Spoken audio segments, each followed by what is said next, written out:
거기서는 아무 권능도 행하실 수 없어 다만 소수의 병자에게 안수하여 고치실 뿐이었고 그들이 믿지 않음을 이상히 여기셨더라. 이에 모든 촌에 두루 다니시며 가르치시더라. 아멘. 태극기가 너무 초라하게 돼서 너무 죄송해요. 이게 좀 컸으면, 그리고 조금 품위가 있었으면 얼마나 좋을까, 이런 생각을 하는데 급히 갔다가 놓다 보니까 어느 아파트에서 뽑아가지고 온 것 같은 느낌을. 그래서 다음번에는 우리 태극기를 딱 이렇게 할 때 조금 그래도 좀 우리가 이렇게 품이 있구나, 우리나라의 국격이 좀 드러나는구나, 이런 생각이 들도록 딱 이렇게 하도록 하겠습니다. 너무 태극기한테도 죄송하고 준비가 부족한 우리들이 하나님 앞에도 참 죄송하고 여러 가지로 그렇게 죄송할 수가 없어요. 우리 옆에 분들한테 그렇게 무더위 가운데도 참 건강 지키는 게 참 하나님의 은혜 아닙니까? 그래서 다 이 더위도 지나갑니다. 그리고 가을이 다가오고 있습니다. 이런 생각으로 옆에 분한테 그 또한 지나갑니다. 좋은 것이 다가옵니다. 한번 인사하겠어요. 시작. 그 또한 지나갑니다. 좋은 것이 다가옵니다.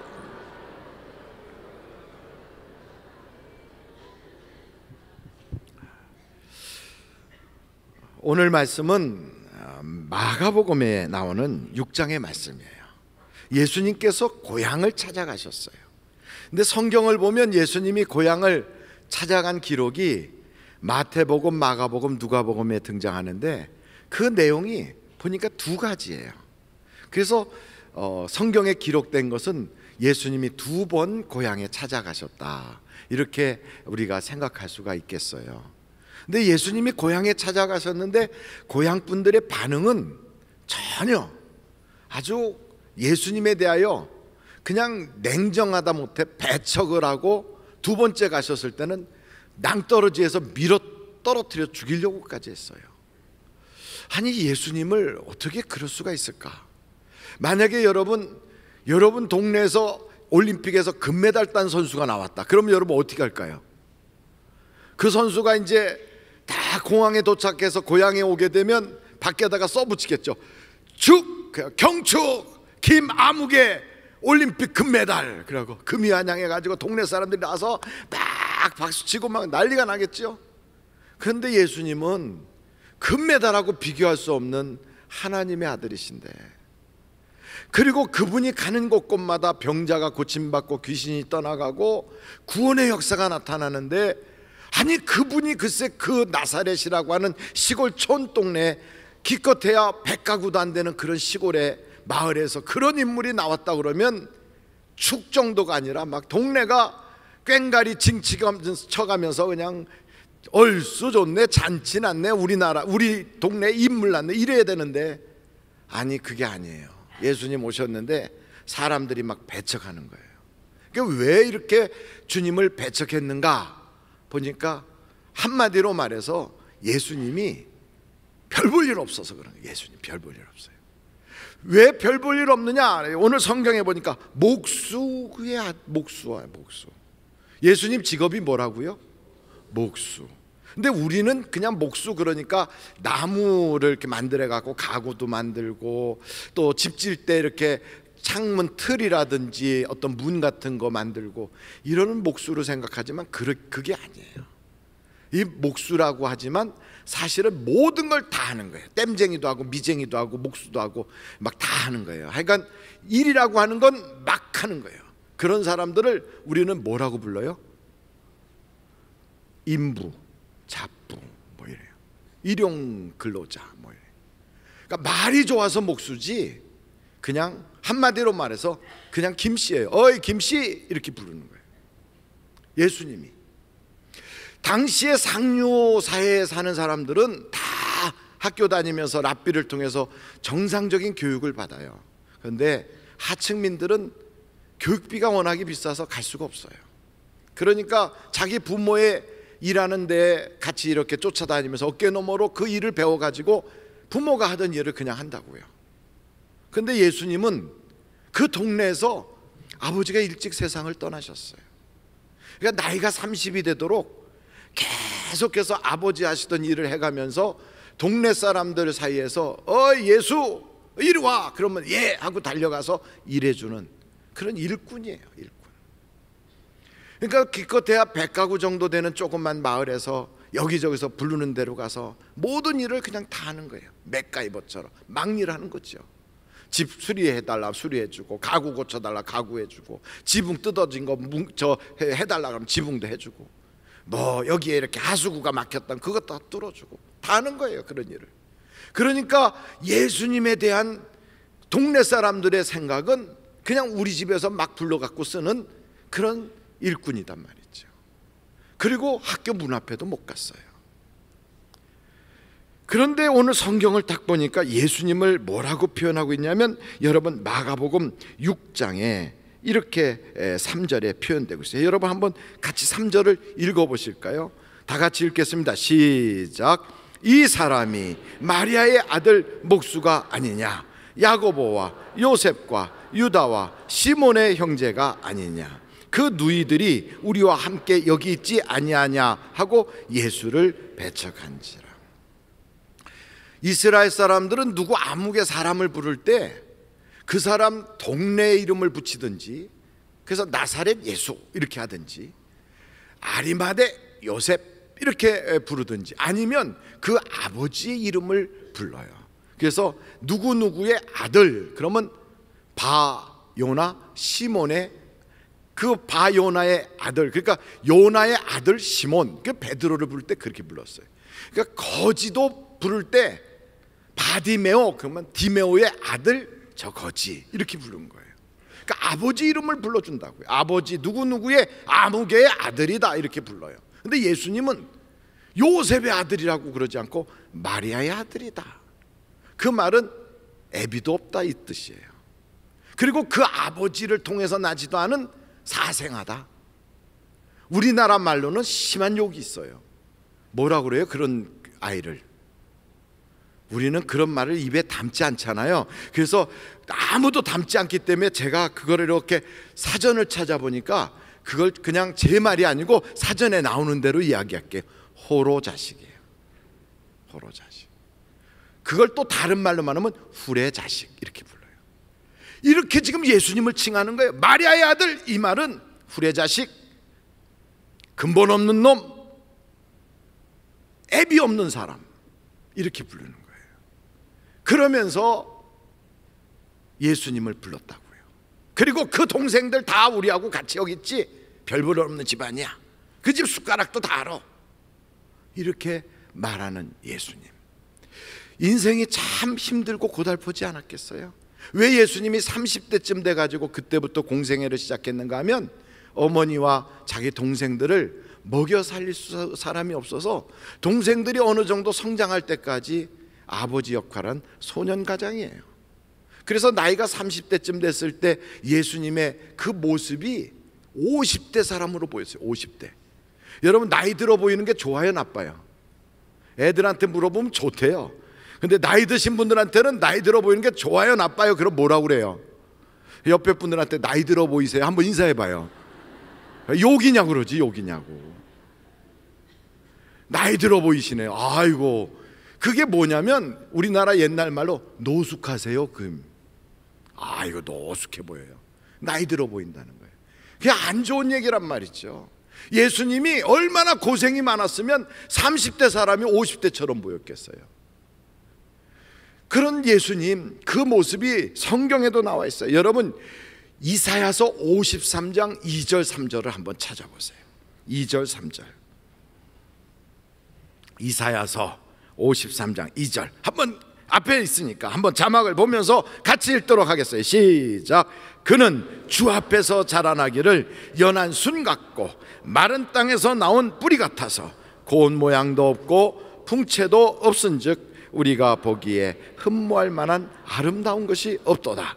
그는 멸시를 받아 사람들에게 버림받았으며 간고를 많이 겪었으며 질고를 아는 자라. 그에게서 얼굴을 가리는 것 같이 멸시를 당하였고 우리도 그를 귀히 여기지 아니하였도다.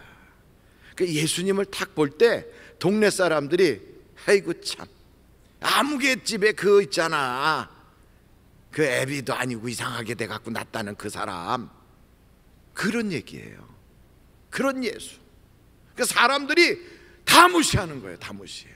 그러니까 예수님이 앞에서 뭐라고 말씀하면 뒤에서 흥 그러고 흥 그래요.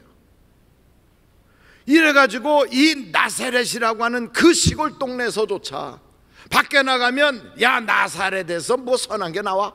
이러는 판인데 그 같은 동네 사람 고향 사람들조차도 에이구야 뭐 그 사람 뭐 대단하겠어? 아 이러고선 아주 폄하하는 거예요.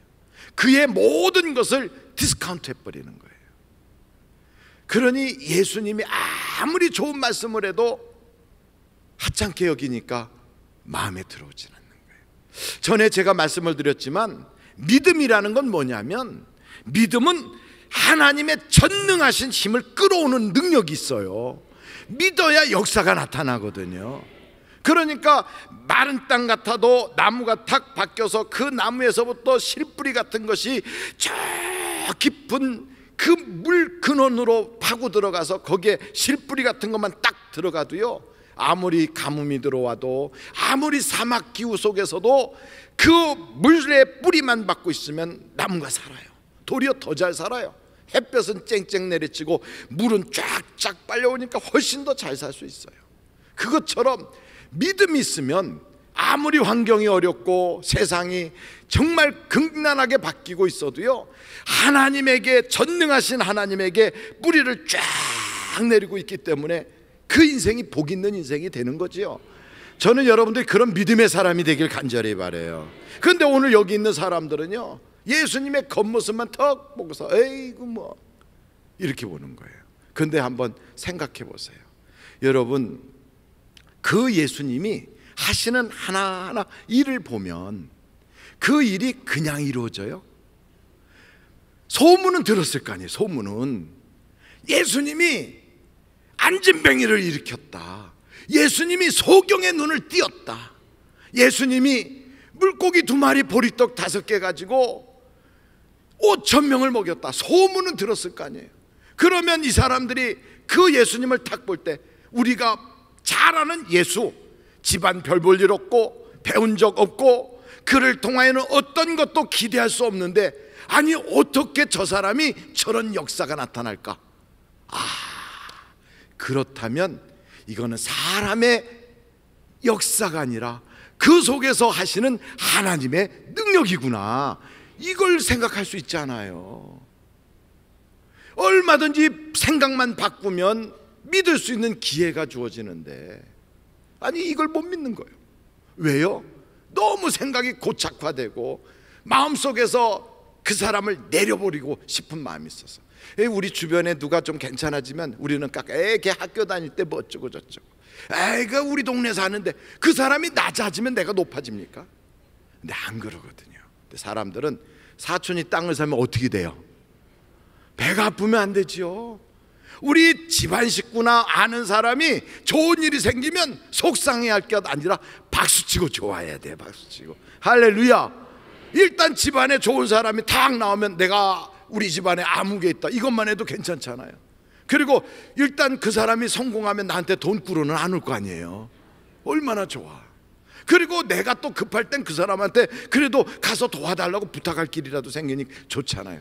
두루두루 좋은데 사람이 나오면 좋은 것을 글쎄 이거 무시해갖고 사람을 그냥 죽여버려요. 여러분, 하나님이 우리에게 인물 주시고 우리에게 사람을 보내시는데 이것을 우리가 키우고 그 은혜를 우리가 감사히 받을 수 있기를 간절히 바랍니다. 한번 절따라해보세요. 사람을 키우자, 사람을 세우자, 사람을 만들자. 이게 은혜를 제대로 받는 거예요. 하나님은 우리나라에 많은 사람들을 보내주고 있어요. 그런데 우리들은요, 사람을 약점을 잡으려고 그러고 그에게 꼬투리를 잡으려고 그러고 그의 과거가 어떻다고 들춰내고, 그래서 사람을 다 죽여버려요. 그런데 온전한 사람이 세상에 어디 있겠어요? 그러면 하나님이지. 베드로도 과거가 예수 잘 못 믿고 배신하고 오락가락했어요. 요한이란 사람도 원래부터 사랑이 많은 사람이 아니라 마음에 안 드는 사람 있으면 벼락이라도 때려갖고 죽였으면 좋겠다, 이런 사람이었어요. 따져고 보면 다 실수가 있어요. 약점이 있어요. 그래도 우리 주님은 약점을 지적하지 않고 그들의 허물을 드러내는 것이 아니라 그들에게 꿈을 심어주고 그들에게 하나님께서는 막 격려를 해서 사람을 키워내요. 어부인데도 너는 그냥 어부가 아니야. 사람 낚는 어부야. 남들이 외칩니다. 아이고 저것들은 민족의 배신자, 세리, 저것들 다 로마 앞잡이들이야. 우리 주님 그렇게 말하지 않아요. 너는 천국의 서기관이다. 천국의 서기관. 꿈을 심어주거든요. 저는 여러분들에게 주신 하나님의 놀라운 자원들이 엄청나게 많다고 봐요. 자녀들, 우리 주변에 있는 수많은 사람들, 이 사람들이 다 한국을 세우고 우리 주변을 세우고 교회를 세우고 하나님의 역사를 세울 위대한 하나님의 선물인 걸 믿으시길 간절히 바라요. 그래서 사람을 보면 보물이구나, 보석이구나, 하나님이 주신 이건 보물단지다, 이걸 잘 가꾸고 다듬으면 더욱더 빛나는 거지요. 사람을 아끼고 사람을 세울 수 있는 여러분 되시기를 간절히 바랍니다. 그래서 사람을 보면요 막 귀하게 여겨야 돼. 귀하게. 너무너무 귀해. 얼마나 귀한 것이 하나님이 다 주신 모든 만물 중에 최고의 창조품 아닙니까? 그런 생각을 갖는다면 자기 자신도 그렇게 귀한 거예요. 여러분 한번 어깨를 쫙 펴세요. 어깨를 쫙 펴시고 한번 절대 나는 하나님의 자녀다. 여러분 하나님의 자녀가 비리비리 살면 되겠어요? 안 되겠어요? 안 돼요. 안 돼요. 하나님은요 자기 자신을 아주 그냥 형편없는 존재로 여기고 자기를 아주 보잘것없는 사람으로 여기는 것을 겸손이라고 말하지 않아요. 겸손은 그게 겸손이 아니에요. 하나님을 높이고 하나님을 찬양하고 하나님을 인정하는 게 겸손이지, 에이 나는 못하는 사람이야, 나는 할 수 없어, 나는 뭐 보잘것없어, 이건 겸손이 아니고 그건 불신앙이에요. 불신앙. 겸손은 하나님을 높이고 하나님을 찬양하고 하나님을 신뢰하는 게 그게 겸손이에요. 하나님은요 자기를 비하하고 자기를 아주 별 볼 일 없는 존재로 여기는 사람을 쓰진 않아요. 메뚜기라고 생각하는 사람, 나는 보잘것없어, 나는 할 수 없어, 이렇게 메뚜기라고 생각하는 사람은 하나님을 불신하는 거예요. 하나님이 나를 믿어주시고 하나님이 나를 택해주시고 하나님께서 나에게 기대를 걸었는데, 그럼 우리도 그래야잖아요. 내게 능력 주시는 자 안에서 나는 모든 걸 할 수 있다, 이렇게 믿어야 되잖아요. 하나님이 날 믿었다면 나도 나를 믿어요. 나도 보석같이 귀한 존재야. 나도 천하가 감당할 수 없는 인물이야. 내게 주신 자녀들도 세상이 감당할 수 없는 위대한 인물이야. 여러분 이런 인물들이 막 일어나서 전 세계를 주름잡고 나갈 수 있는 우리 대한민국의 사람들이 되기를 간절히 바랍니다. 옆에 사람한테 다 그러세요. 당신은 천하보다 귀한 분이십니다. 시작. 당신은 천하보다 귀한 분입니다.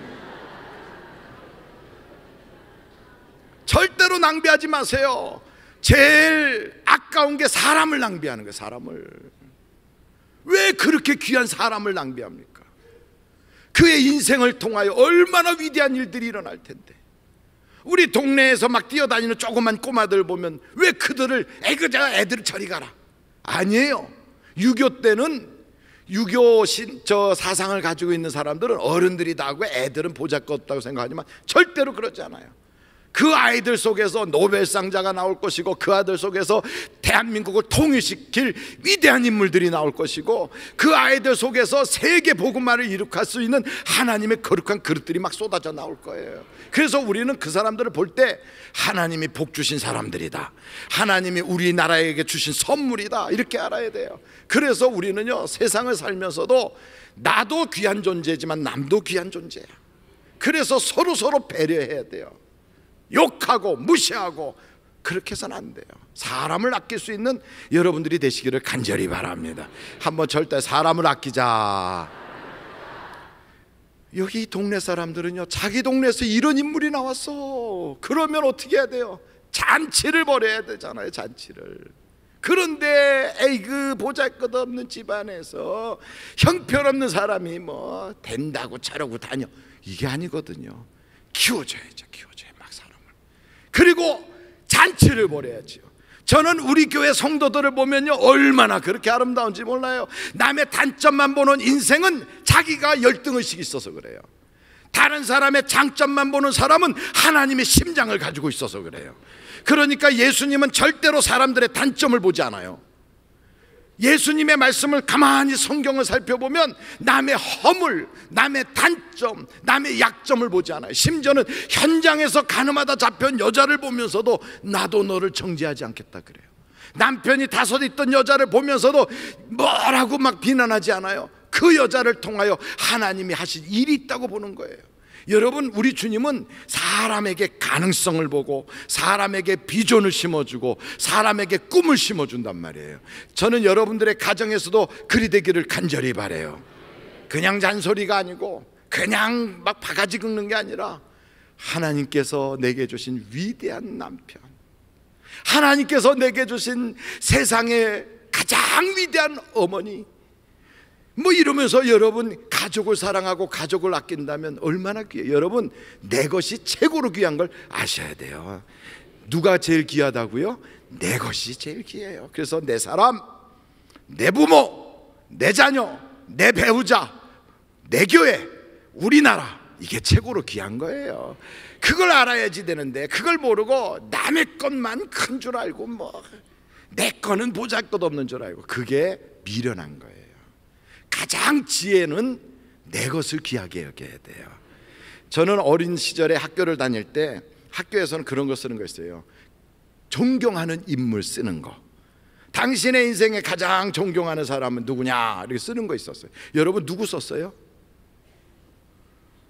저는 제 옆에 짝꿍하고 이쪽에 있는 애하고 이렇게 봤어요. 이렇게 봤더니 이쪽에 있는 녀석은 거기다 아브라함 링컨 이렇게 쓰더라고요. 그래서 내가 이렇게 쳐다보면서 에이구 너 미국 놈이냐? 내가 그랬어요. 아브라함 링컨이 너 밥 먹여줬냐? 그랬더니 피식하고 저한테 웃더라고요. 몰라서 무식해서 그러나 보다 그랬나 보죠. 옆에 보니까 간디 있었어요. 마하트마 간디. 그래서 너는 인도 사람이냐? 내가 그랬어요. 그 나는 누구를 썼느냐? 나는 아버지 이렇게 썼어요. 아버지. 우리 아버님이 여기 계셔서 그렇게. 그래서 그런 게 아니에요. 얼마나 존경해요. 내가 아플 때 가장 안타까워하는 사람이 누구예요? 내 부모예요. 내가 인생 살아갈 때 나에게 옷 입혀주고 밥 먹여주고, 내가 잘 될 때 누구보다 좋아하고, 내가 막 승승장구할 때 요만큼도 질투하는 마음 없이 순수하게 가장 기뻐해 줄 수 있는 사람, 내 부모예요. 내 부모. 이보다 더 존경할 수 있는 사람이 어디 있어요? 아브라함 링컨이 밥 먹여줍니까? 아니면 무슨 뭐 간디가 와서 내 옷을 사줍니까? 날 위해서 땀 흘리고 날 위해서 그렇게 애를 쓰면서도 단 한 번도 실망스러운 얘기하지 않고 나를 끝까지 믿어주고 항상 내 편이 되어주고, 그리고 나를 기다려주고, 내가 잘못 걸어가도 언젠간 바른 길 걸어갈 것을 알고 기대해주고 응원해주는 사람, 이보다 더 존경스러운 인물이 어디 있어요? 그래서 여러분 멀리서 찾지 마세요. 내가 아직 눈이 있을 때, 내가 아직 입이 있을 때, 내가 손이 있을 때 사랑해요 이렇게 해줄 수 있고, 있을 때 잘해야 돼. 있을 때 옆에 분한테 그래. 있을 때 잘하세요. 있을 때. 아무리 막 대궐 같은 집이 있다고 해도 그 내 집 아니면 단 하루도 내가 거기서 못 자요. 그런 거 보고 부러워할 것도 없어요. 가장 좋은 집은 내 집이에요. 내 집. 비록 단칸방이고 지하방이라도요, 그냥 거기 가서 두 발 쫙 뻗고 편안하게 대자로 누워서 잘 수 있는 내 집, 이게 가장 좋은 거예요. 그래서 내 것이 최고예요. 그래서 여러분 인생 살면서 내게 주신 것을 귀하게 여길 줄 알아야 돼요. 내게 주신 사람, 내게 주신 모든 것들, 그리고 내게 주신 이 나라 귀하게 여겨야 돼요. 그래서 저는 기도가 있다면, 하나님 이 땅에 사람이 나게 해주세요. 인물 나게 해주세요. 축구가 온두라스한테 졌어요. 글쎄, 아이고, 축구 보느라고 예배를 못 온 사람들 뭐 안타까울까. 그거 보면서 속상했지, 예배 못 드렸지, 얼마나 속 뒤집어졌겠어. 저는 그건 안 봤지만 속으로, 하나님 우리나라에 위대한 선수들이 많이 나왔으면 이길 건데 선수가 조금 부족했나 봐요. 좋은 선수가 막 나오되 메시나 호나우두 같은 선수가 우리나라에서도 나오게 해주세요. 할렐루야. 위대한 대통령이 우리나라에서 나오게 하시고, 그러니 여러분 하나님이 주시는 은혜를 감사로 받을 수 있기를 주님의 이름으로 축원합니다. 예수님이 목수잖아요. 근데 평생 예수님은 목수로 사셨어요. 이 땅에 오시기 전부터 목수고, 오셔서도 목수고, 이 세상을 떠나서도 목수예요. 아니 어떻게 그렇게 되셨나? 한번 여러분 요한복음 1장을 찾아보세요. 1장. 요한복음 1장이에요. 3절 같이 한번 읽어보실까요? 시작. 만물이 그로 말미암아 지은 바 되었으니 지은 것이 하나도 그가 없이는 된 것이 없네. 만물이 다 누가 지었다고요? 예수님이 졌어요. 그러니까 예수님 없이는 누구도 그걸 만든 사람이 없어요. 예수님이 만드셨어요. 뿐만 아니고 예수님은 바로 요한복음 2장을 찾아보세요. 2장 19절 제가 읽을 테니까 한번 보세요. 예수께서 대답하여 이르시되 너희가 이 성전을 헐라 내가 며칠 만에 일으킨다? 사흘 동안에 일으키리라. 그 말씀대로 우리 주님이 세상에 사람이 만든 그런 빌딩은 다 허물어졌어도요, 눈에 보이지 않는 영적인 방주, 영적인 성전을 지어서 누구든지 그 안에 들어가기만 하면 구원받을 수 있는 구원의 성전을 우리 주님이 세우셨어요. 그래서 십자가에서 못 박혀 물과 피를 다 쏟으시면서 주신 것이 뭐냐? 우리에게 영원한 그 구원의 천국과 같은 그 성전을 우리에게 허락해 주셨어요. 그래서 누구든지 예수만 믿으면 구원받게 돼 있어요. 우리 주님이 바로 그런 거룩한 성전을 지으신 분이단 말이에요. 뿐만 아니고 여러분 한번 요한복음 14장을 찾아보세요. 14장 2절 3절 한번 같이 읽겠어요. 2절 시작. 내 아버지 집에 거할 곳이 많도다. 그렇지 않으면 너에게 일렀으리라. 내가 너희를 위하여 거처를 예비하러 가노니 가서 너희를 위하여 거처를 예비하면 내가 다시 와서 너희를 내게로 영접하여 나 있는 곳에 너희도 있게 하리라. 우리 주님이 지금 우리 거처를 만들고 계세요. 그래서 여러분 우리 예수님께서는 당신이 사람들에게 어이 하고 불려지는 그 모습, 연약한 모습이지만 그걸 전혀 부끄러워하지 않았어요. 왜요? 그걸 통하여 이 땅의 수많은 사람에게 살만하게, 그리고 정말로 많은 사람들에게 봉사한 것뿐 아니라 이 세상도 창조하시고 눈에 보이지 않는 구원의 방주도 만드시고 또 우리가 앞으로 갈 천국도 만드신단 말이에요. 그래서 주님은 당신의 그 목수라고 하는 일을 자랑스럽게 평생 가지고 가셨어요. 그래서 제자들한테도 어부들, 에이 그 뱃사람 뭐 보잘것없는 뱃사람이 뭐 이러지 않았어요. 비린내 나는 어부 아니에요. 너는 이제부터 사람 낚는 어부가 되리라. 꿈을 심어주잖아요. 그리고 그 직업을 소중히 여기잖아요. 저는 우리 하늘비전교회 성도들이 일하고 있는 일터와 자기의 직업을 하찮게 여기지 않기를 간절히 바랍니다.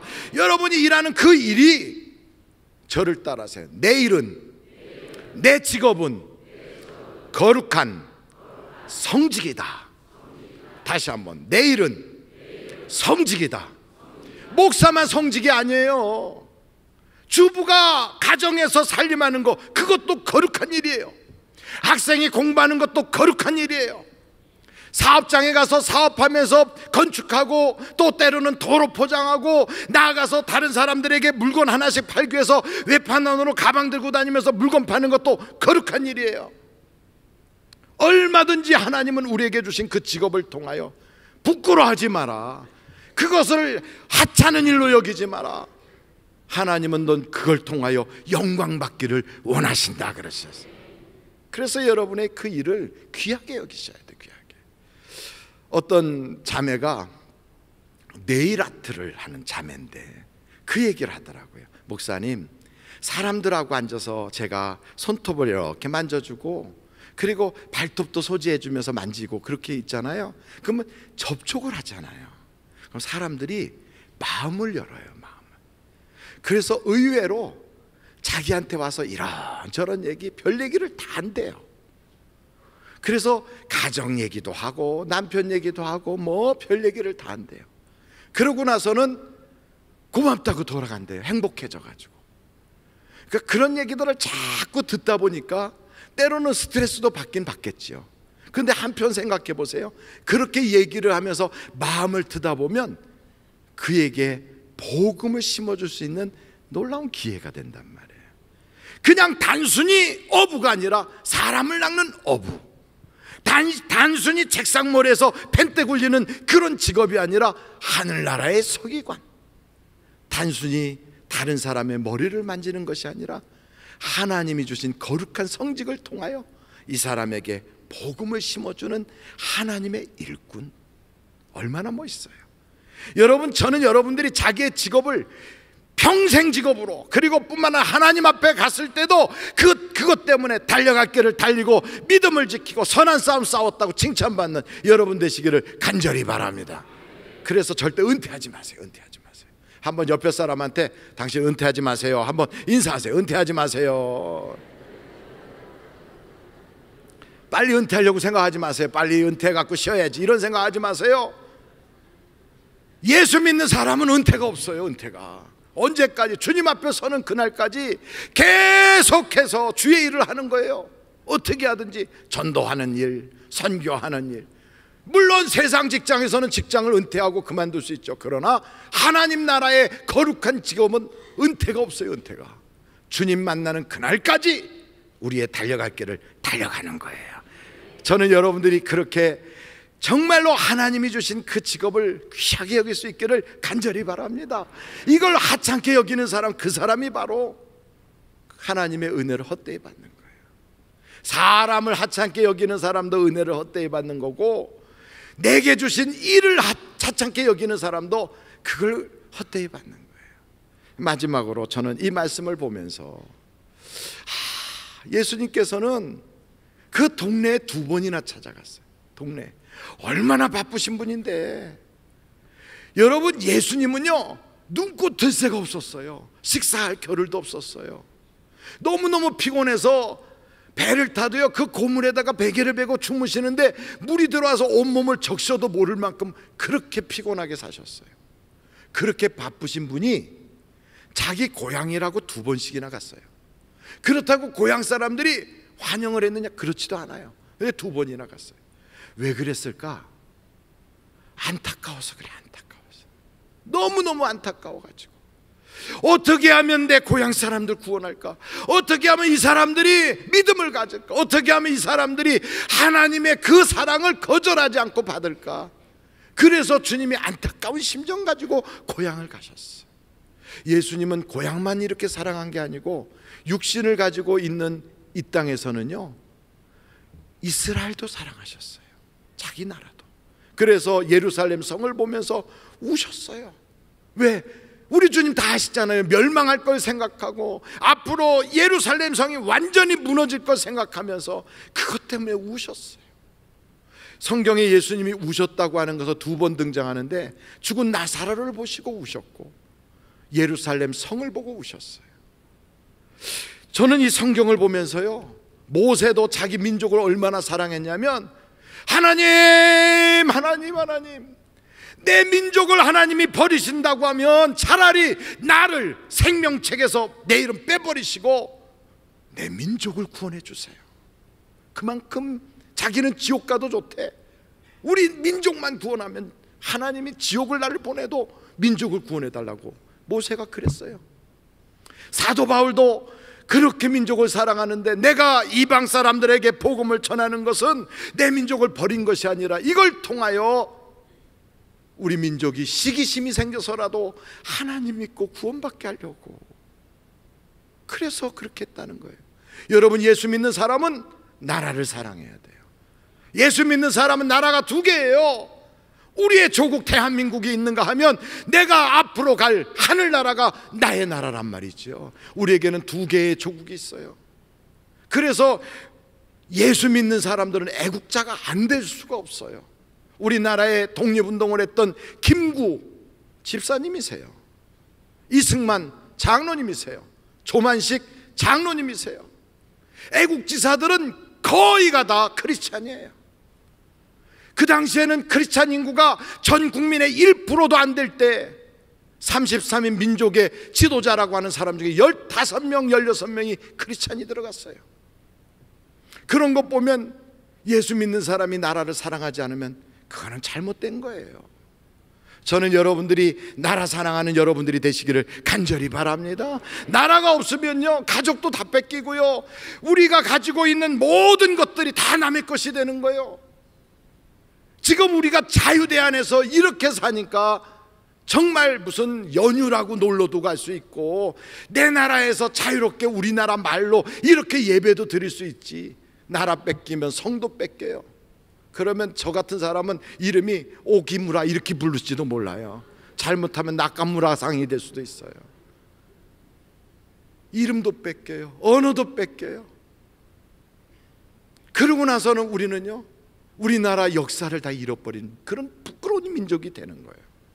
그런데 하나님께서 우리에게 나라를 주셨잖아요, 선물로. 이게 얼마나 큰 은혜입니까? 이 나라를 우리에게 주셨는데 이 나라를 하찮게 여기고 나라를 이용이나 해먹고 나라에 대해서 배신이나 하는 사람은 하나님이 주신 은혜를 헛되이 받는 거예요. 헛되이. 저는 여러분들이 이런 은혜를 헛되이 받지 않기를 간절히 바랍니다. 간절히. 한번 절대 나라를 사랑합시다. 그럼 나라를 사랑한다고 말로만 하지 말고 행동이 옮겨져야 될 거 아니에요. 나라를 사랑하는 사람은 정말로 애를 좀 많이 낳아야 돼요. 애를 내가 불편하고 내가 좀 손해보고 내가 세상 사는데 좀 어렵다고 애를 안 낳고 그러고 있으면서 나라 사랑합시다, 이게 말이나 돼요?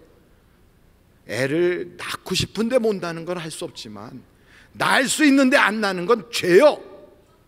그거는 나라에 대해서 매국하는 거예요. 매국. 우리나라에 애들이 없어가지고 지금 중학교까지 문을 닫잖아요. 애들이 없어가지고 앞으로 우리나라 대한민국 군인이 필리핀 사람이 와서 대신 지켜주고 인도네시아 사람이 와서 대신 지켜줘야 될 그런 형편에 들어가고 있어요. 지금 애를 안 낳아가지고. 애를 왜? 불편하니까.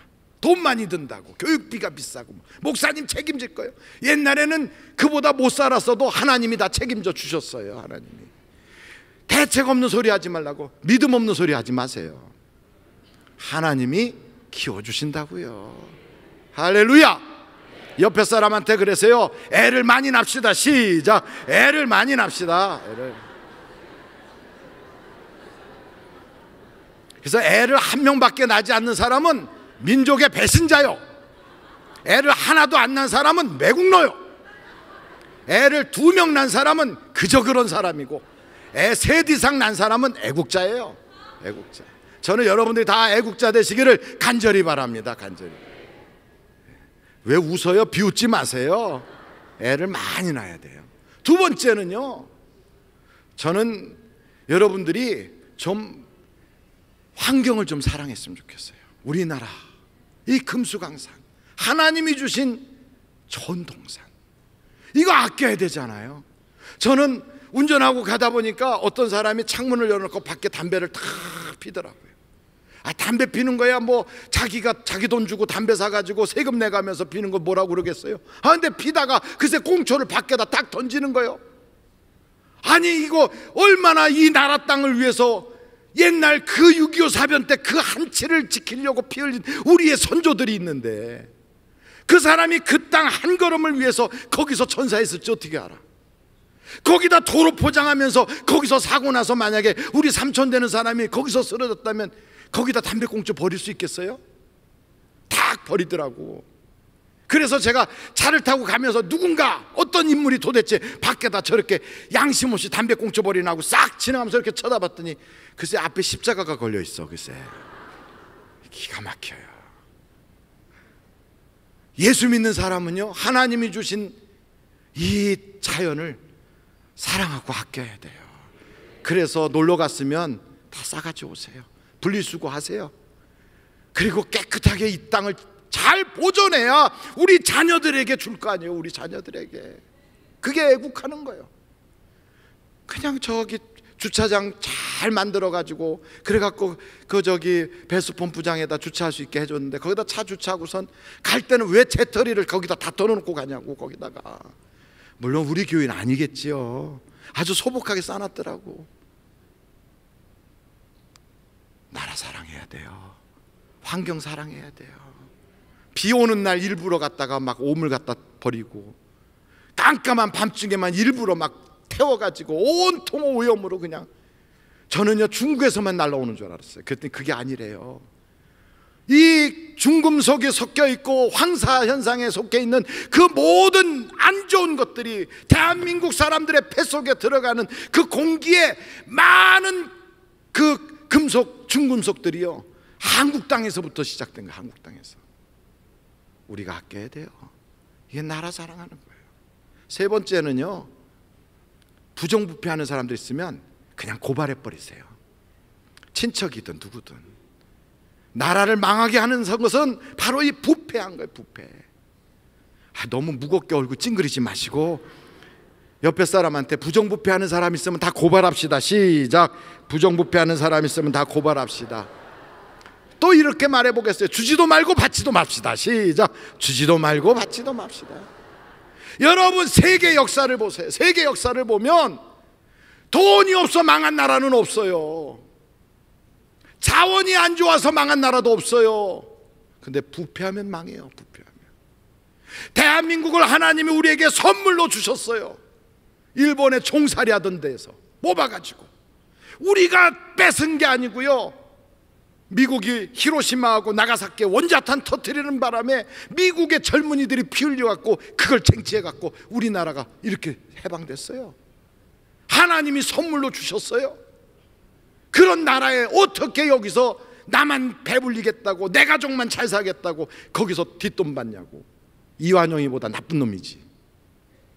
이완용이도 똑같아. 나라 팔아먹은 거는 지 배나 채우고 자기 집안 식구들이나 잘 먹고 잘 살겠다고 그 짓 해가지고 그게 을사오적이 된 거 아니에요?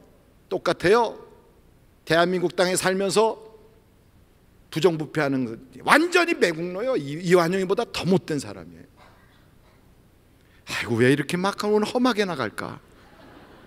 아니에요. 나라를 아끼기 위해서 그래요. 나라를 아끼려고.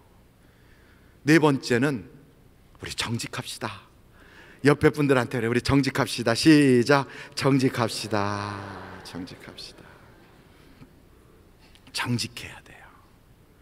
거짓은 마귀가 주는 거예요. 정직은 진실하신 하나님 편에 서는 거예요. 여러분 하나님 편에 서길 원해요? 마귀 편에 서길 원해요? 대한민국은 하나님이 우리에게 주신 금수강산이에요. 그래서 우리는 이 땅에 사는 동안 정직해야 돼요. 정직해야 돼요. 하나님 편에 서야 돼요. 그래서 우리는 거짓말 하지 말아요. 거짓말. 거짓부렁하지 마세요. 마지막으로 배려하는 사람이 되길 간절히 바라요. 왜요? 우리 주변이 다 보석이잖아요. 하나님이 주신 너무나도 귀한 이 땅에 나라를 살리라고, 이 땅에 우리나라가 잘되게 하라고 보내주신, 하나님이 보내주신 파송한 하나님의 사람들이잖아요. 하나님의 보물들이잖아요. 이런 사람들을 우리가 배려하지 않고 마구 다루고 그냥 막 안 되지요. 그냥 새치기 막 하고, 그리고 또 막 빨간불인데도 그냥 갖다 코 이렇게 들이받아가지고서 그냥 줄 해갖고 아무도 못 가게 하고 그냥 거기서 자기 혼자 어떻게 해보겠다고. 우리는 그런 민족이 아니에요. 우리 한국은요, 그 국민성과 우리의 그 국격은 세계 최고예요. 최고. 제가 미국에서 유학생활한다고 있어봤는데 그때 마침 샌프란시스코에 지진이 났어요. 샌프란시스코에 지진이. 그 지진이 일어났을 때 막 하늘에서 있죠, 막 그 유리가 비 오듯이 쏟아져요. 그리고 주유소가 막 다 터져서 불이 나고, 그 난리에 사람들이 막 거기서 피투성이가 돼갖고 밖으로 빛이 나는데, 글쎄 수많은 도적들이 남의 집 상가를 털고, 그래갖고 막 슈퍼마켓 그런 백화점 이런 데서요 막 TV 하나씩 들고 나오고 막 뭐든지 물건 하나씩 들고 나왔고, 그리고 도망가는 사람들이요. 그래갖고 막 경찰들이 막 총도 쏘고. 이야, 이런 무질서에 미국이 대단한 줄 아십니까? 형편없는 나라예요. 그 국민성은 아주 형편없어. 그런데 우리나라를 보세요. 우리나라 광주 사태 있었을 때 그 난리통에 남의 집에 들어가서 도둑질한 사람이 하나도 없었어. 다른 사람 거 뺏은 사람 아무도 없어요. 우리나라에 만약에 지진이 일어나고 태풍이 일어난다고 그 틈에 가서 남의 집에 도둑질하는 사람이 있습니까? 없어요. 우리나라는. 왜요? 국민성이 고상해서 그래요.